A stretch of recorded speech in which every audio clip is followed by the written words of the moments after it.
Tala Fou o se whapoponga fo le nei o tala mai Ausetalia le Radio Samoa.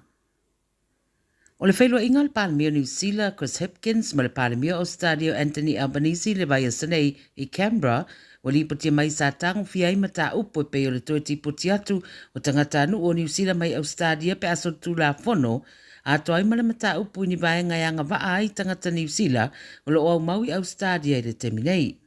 Nisi o whamanianga i te tono o Australia. Saunoa Albanese o se tasi leo aso tā ua i le mafutanga atunu e lua, mai tā ua tele le tau mwhaipea o atunu e lua e whau o laso o tanga i le tele o mata upo e mai sei le fisoswani mo le Pasifika. O li patia le APC o se tasi mata upo tele peo na whaalauroa, po le atonu se ngai o inga Australia o le awhaia mōtanga ta New Zealand, lo au maunei Australia, peo le ama whaio na anga wa e palota, ma anga wha fo inisi o whamanianga i tūranga o tongu fitinga wha fōma ai, me le Medicare, ai mai se o se fesoswani le mata upo le taro sanga i mo le avea, ma sitiseni o Australia. Ta uolo iei le isi whaidoa inga tai e tōrua ua whaturanga mo le masina o Aperila, ma o ie ono mawai se tani mautu o nisi o nei mata upo.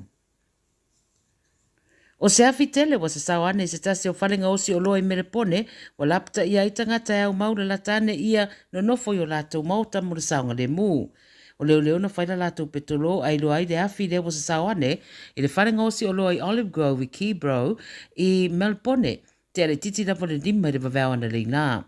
Pea ma le tolu su tolu ta abale le fui muna anga iane le whalavlavile nei, ma le lata le valu le tau ana leila fato ama whaina te pei na le afi. O lo whaia neisu e sue ngā leo, a wa whauto ina tangata ia whae tete, ma ia wha mua moro lato saunga le mu, ma ia tapunia wha malama, ma whaitato au whale. O wha i tū la ratane e au fiai Keybro, Dandenong ma Dandenong South, ma e le i wha e lua mai le mafu anga le afi, ai leo ta ua foi, pe iei seisi soifua na fiai. O li patele soi Australia nei, se tasio ngai o inga, e manatu nisi mai mau pe ana au fia tuai malato, i whamanianga le amau e tangata whaingaruenga fast food tasi, o le company le Hancock Prospecting. Pa mai le 9 News, o le tamaitai au pito mau oi Australia o Gina Reinhardt, e whamanatuina leo na suriva tausanga lo na soifua. Ai o le a whai mea alo whai, i lana au whaingaruenga le to o fast food tasi, tuina iei le ta i se lau wafel tangata, o se vaenga o se ruru o lo whai e whātesimal tasi miliona. Pai mai pēa ma le wha hawhi tangata whaingaruenga o le kampanire nei, e ngā rurua i le maina, ma rusianga whaeltise, whatoanga ia ma o le fast food tasi afe, o le a ia, o le whamana tuaile o le fast food tasi o tausanga talo nei whaingaruenga le tamaita i o Gina, i le Hancock Prospecting, le wa vea i nei o ia mataitai whono au au.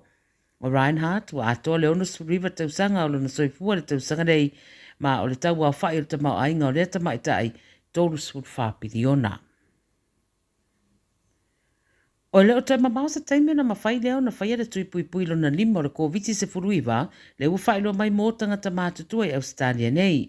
Sa unora minsta o le soifua maraloina Mark Butler, o le tui pui pui fau leo le a amata o foina mai mōtanga ta mātutua i le whai unga na masina nei, i le ua mai o na tadiaina le fautuanga le atagi po le Australian Technical Advisory Group on Immunisation. O tangata mātutua lai le i whaia lava se tui pui pui whao popo, pe le ia fia foi le COVID tono leona masina taruai, e anga waa mo se tui a matatu i le asorua se fulu o Februari.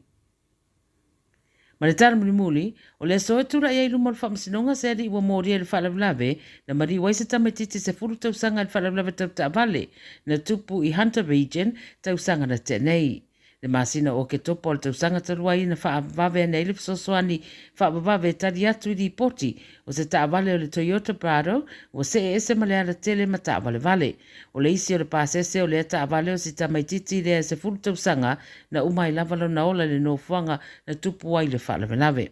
Na benatu le ave taavale o se ali e fast food on tausanga ma le isi pasese o le tenetite se fulu lima tausanga i le wharamai mō tong fitinga. Ma o le sola atu la iel whamsinonga le ua moria le ave taavale matautia ua mafuai manuanga a toai ma le morianga o le fasio tangata pai belea. Tala na le Radio Samoa mai Australia le nei fwoi asalulu, tātou whairo e fwoi le aso a tai au mo se whapoponga, so i